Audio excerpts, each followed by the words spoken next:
All right, welcome back. More of the Connor Happer Show on 1620 The Zone and on 1620thezone.com. We are now joined by man of his word. Yes, that's all I wanted to be. Frank Caliendo, who joins us for the long-awaited appearance in the studio. Josh and Frank have now met face-to-face, which is great. A lot of texting back and forth. Yeah, I thought Josh was Connor. That's how dumb I am. I didn't pay attention to who initially reached out, so I don't know. Josh has got like 70 things going on. Big-time talent can't arrange his own guests. You know that. Yeah. I would have no idea. I'm a big timer. All right, so you're here. You are of Omaha now. You've seen the sites. Yeah, I've been to Omaha quite a few times. One time I actually did an event. I'm trying to think if it was here. I don't think it was here. I'm thinking Omaha because it was Warren Buffett. I did an event for Buffett at the Dairy Queen. No, I did a Buffett for Buffett, and he's like, it was funny because he's like, "You're the comedian? Here, hold my wallet. That's funny. That's funny. You holding my wallet." I'm like, apparently you have not paid attention to how much you paid me in this group. So Warren has so many takes on what's funny. Yeah. So so that was good. And I got to I told you guys I was trying to get to a Creighton practice. I got that worked out, and I actually went and watched film yesterday with the Creighton team. I talked with Coach Mack and stuff like that, and did nothing. Kalkbrenner's just sitting there, and it's just great. I at the top, I just was thinking about how he runs sometimes, and I was just thinking before he's tired. I think the first thing I said was like I was doing maybe a Bill Walton. There's Ryan Kalkbrenner. He's already played 45 minutes in a 40-minute game. How can you be out there? He split himself in two to play even more. The greatest time in the history of Western civilization, and take a look over there. And I was doing Barkley, tiny little Stephen Ashworth. Look at that guy, a tiny little man. It's coming up in a couple of weeks. We'll be all over this. Yeah. So, but it was pretty good. So we had fun doing that. The team was very receptive. I mean, I'd done stuff at like the Fiesta Bowl and stuff years ago. Yeah. And I was done doing anything for college student athletes. I was like, it just went so badly.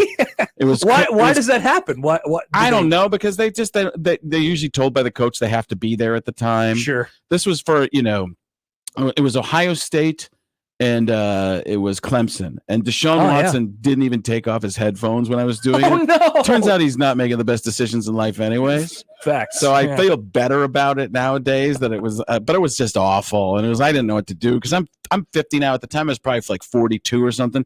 You just don't feel like you identify with anybody at a certain point, especially young kids that go to Clemson. What? Where's the connector? Yeah. I grew up in Waukesha, Wisconsin. Totally different life. So you're sitting there in the locker room and the star quarterback's like not even paying attention. No.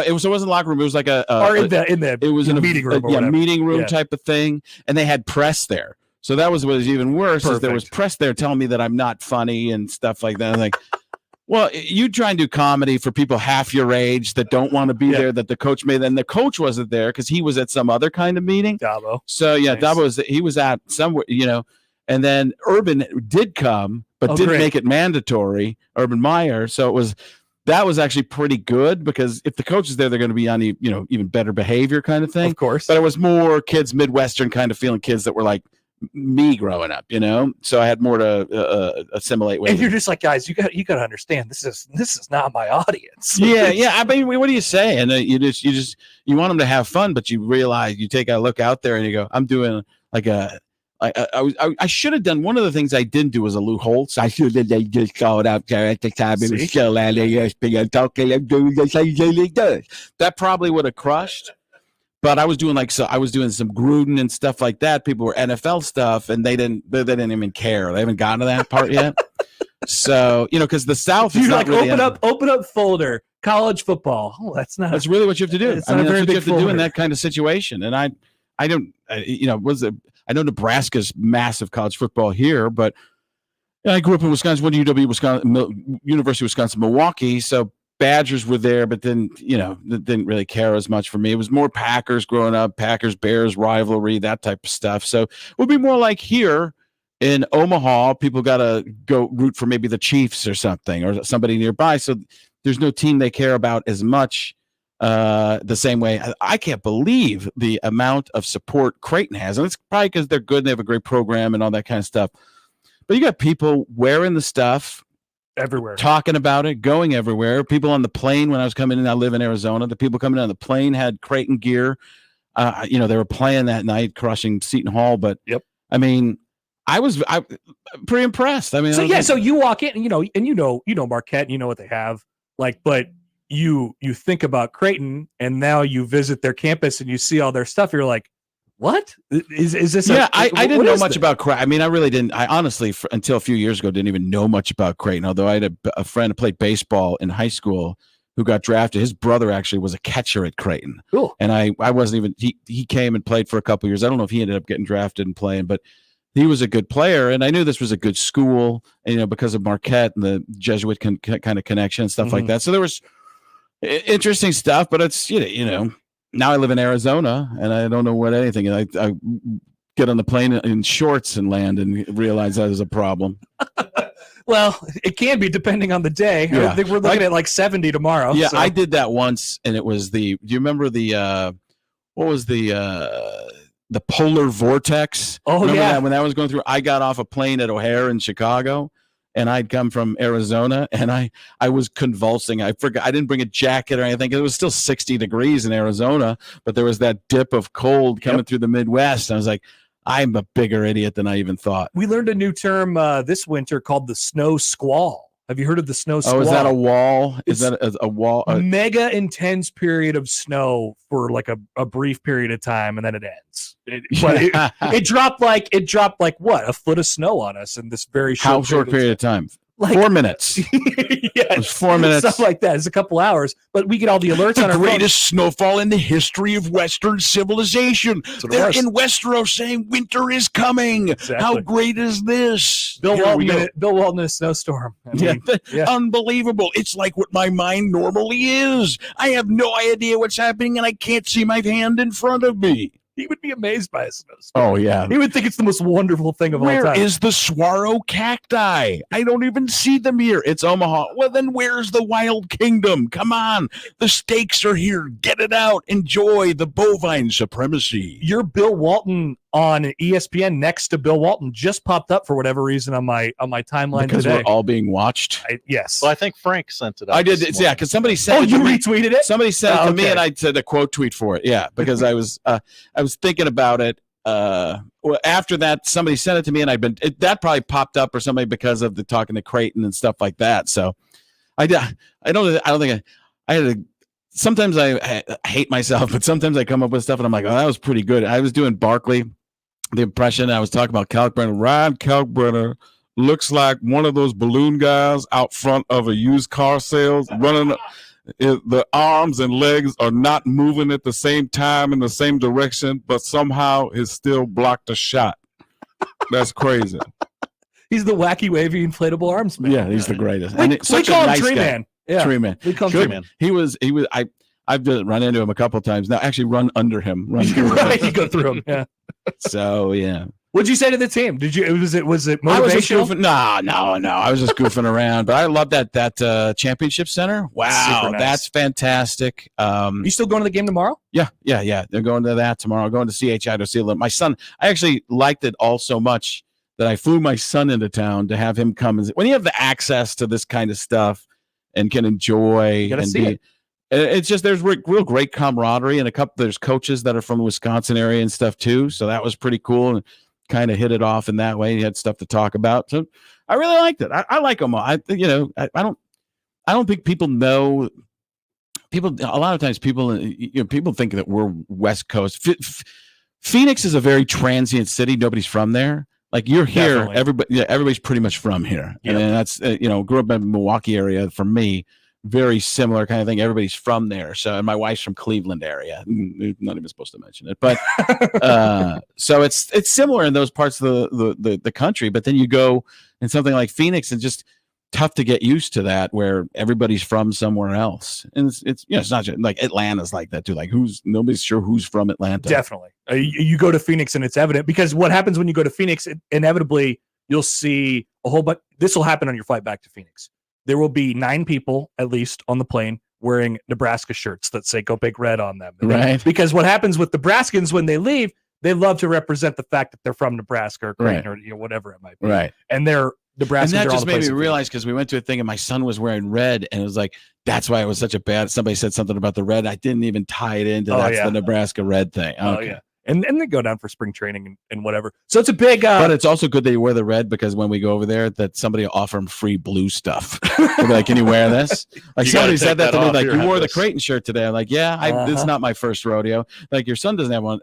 I'm like, yeah, but if I'd have given him something that you gave me yesterday and had him put it on, you'd assumed he already had stuff. Now he's going to get more free stuff. We always want more free stuff. Yeah, I usually don't, but it's my son, so I find it fun.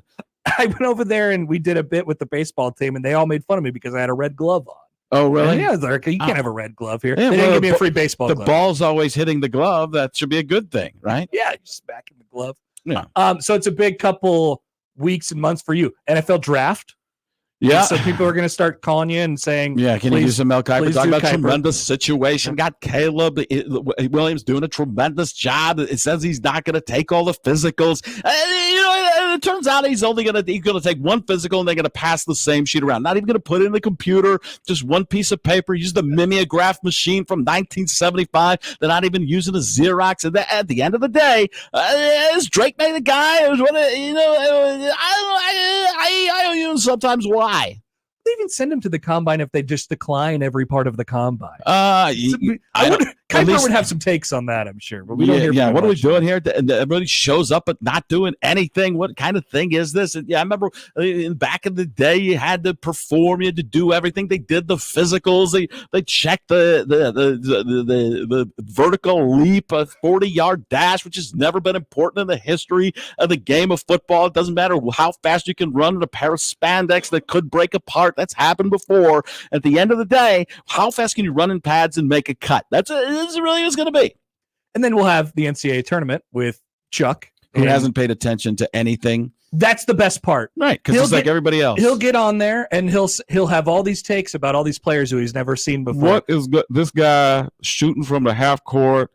Looks like he lives in a tree and makes cookies. What's his name? Stephen Ashworth, whatever.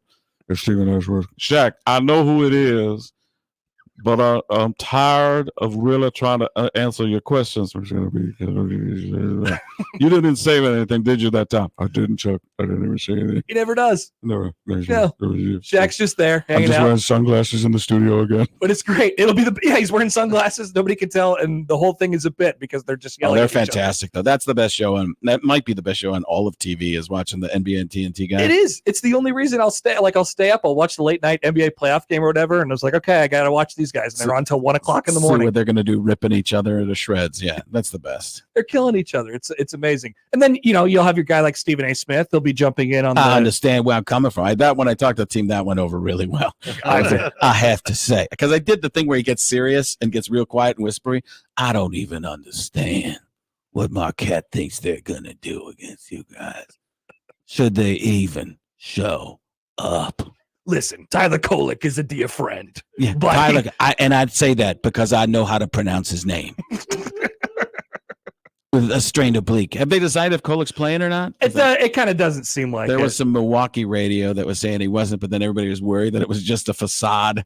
Like, that's so funny that we play games like that, man. Yeah, I mean, it's absolutely gamesmanship. Gruden used to say it's gamesmanship, man. That's why they didn't cut the grass at Notre Dame, man. USC comes here, they don't cut the grass. Slow them down, man. You just love sports, man. You're like me. You are of sports. I grew up around it, so I don't even know as much current stuff as my son is. He's a savant and with stats and all kinds of stuff. But for me, it was just growing up and being around. I played baseball. My dad was a minor league baseball player before I was born in the White Sox organization. I went into Kuiper cadence. Wasn't even trying to. So yeah, it was one of those. It's just that's what I grew up around. Some people in comedy have come up through theater and that type of stuff, but for me it was sports stuff. I just looked at our chat for the first time. I was debating. I was like, can I ask him to do? Does he do requests? So feels rude. Well, one of the things that we're looking forward to, obviously, with the tournament, Barkley. So it looks like Nebraska's going to make the tournament this year. Charles Barkley is going to be amazed by a guy on Nebraska's team named Keisei Tominaga. Keisei Tominaga. He's going to pronounce it wrong. I can guarantee you that. Keisei Tomagana.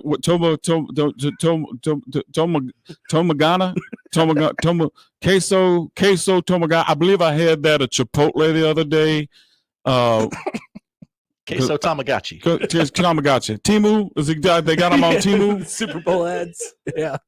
Oh, I think I actually know who that guy is. Okay, so I think I know who he is because he's a shooter, right? Oh, he's a shooter. He's a gunner. Right. Yeah. He'll never stop shooting. He'll just keep shooting. Yeah, oh, okay. Yeah, I saw a thing about him just recently. Some kind of bio or something on him or whatever, but I know who he is. Yeah. Oh yeah, so we got basketball fever around here, man, because both of those teams are going to make the NCAA tournament. What's Nebraska's record? 20-9 now. Really? They just lost last night. Yeah, that's a good team. Oh wow, I didn't realize it. Wisconsin started out so hot and then just fell apart. I don't even know what's going on there. They beat Wisconsin a couple weeks ago at home, stormed the court, did the whole thing. What are the Big Ten standings right now? Who's Purdue? So you got Purdue, you got Illinois. So Illinois is still up there. Okay. And then, like Nebraska is right in that mix for third, fourth with like Northwestern and Michigan State. Yeah, which is crazy. Michigan, Northwestern up there now, and Ohio State struggling, and Michigan not being good at all. I mean, it's amazing how that all comes together. Nebraska's taking advantage of it. Okay, so you got 2 shows tonight or 2 shows tomorrow? One show tonight, 2 tomorrow. It's pretty much. I think it's all sold out. We don't have to mention it. Well, I mean, you're here. Yeah, so. that's it. I don't care. For next time, I'll be doing the Great American Comedy Festival, and is it where Johnny Carson's from? What town is he from? Yeah, and that's in like summer sometime. So I'll probably call you around then. Just call it. Hang out anytime. Yeah. Open line. Or hey, I've got a take. I want to work this out. Yeah, I got a take. Sports take. I have a take and don't suck. Where's that? Thank you for stopping by. Absolutely, Caliendo keeping his word, and now he is out. Rack him. Get him out of here. Frank Caliendo, ladies and gentlemen, thank you. Enjoy the shows this weekend. Enjoy the game tomorrow. Yeah, I'm looking forward to it. It's going to be fun. We'll take a quick break and come back with more next on 1620 The Zone.